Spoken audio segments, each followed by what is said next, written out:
നമ്മുടെ മക്കളുടെ സ്വഭാവം നന്നാവാൻ 21 ദിവസം, മറന്നുപോകലെ 21 ദിവസം. 21 ദിവസം ചെയ്തിട്ട് മാറ്റമില്ല എങ്കിൽ ഒന്നുകൂടി കൂട്ടുക, 41 ദിവസം.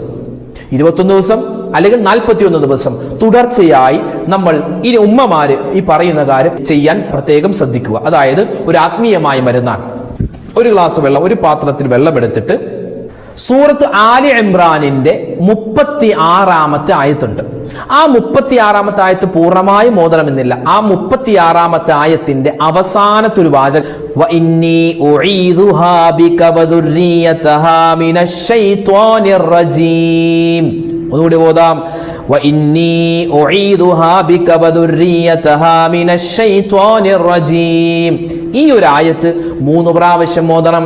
നമ്മളിപ്പോൾ പറഞ്ഞ ഈ ആയത്ത് 3 പ്രാവശ്യം ഓതുക.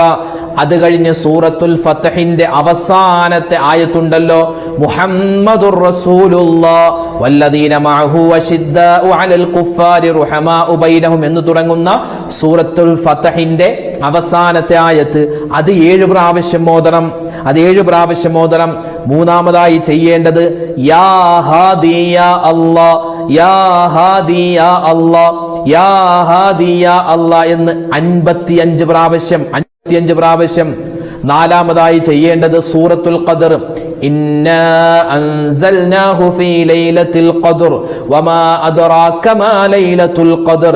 ഈ സൂറത്തുൽ ഖദർ 3 പ്രാവശ്യം ഓതണം. അത് കഴിഞ്ഞു 5-ാമതായി ചെയ്യേണ്ടത് അലം നശ്റഹ് സൂറത്ത് നമ്മൾ അറിയാം. അലം നശ്റഹ് ലക സദ്റക് എന്ന് തുടങ്ങുന്ന സൂറത്ത്, അത് 1 പ്രാവശ്യം. ഈ 5 കാര്യങ്ങൾ നമ്മൾ ഓതിയിട്ട് ഇശ്ഫി എന്ന് പറഞ്ഞ് ആ ഒരു ഗ്ലാസ് വെള്ളം അല്ലെങ്കിൽ ഒരു പാത്രം വെള്ളത്തിലേക്ക് നമ്മൾ ഊതുക, നമ്മൾ മന്ത്രിക്കുക.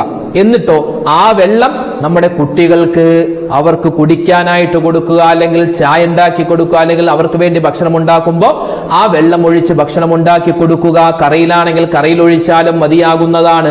നമ്മുടെ മക്കളുടെ ദുസ്വഭാവങ്ങൾ മാറാൻ, അവരുടെ വാശി മാറാൻ, അവരുടെ പ്രയാസങ്ങൾ മാറാൻ ഈ കാര്യം നമുക്ക് ഉപകരിക്കും. ആത്മീയമായ മരുന്നാണ് ഇവിടെ പറഞ്ഞത്.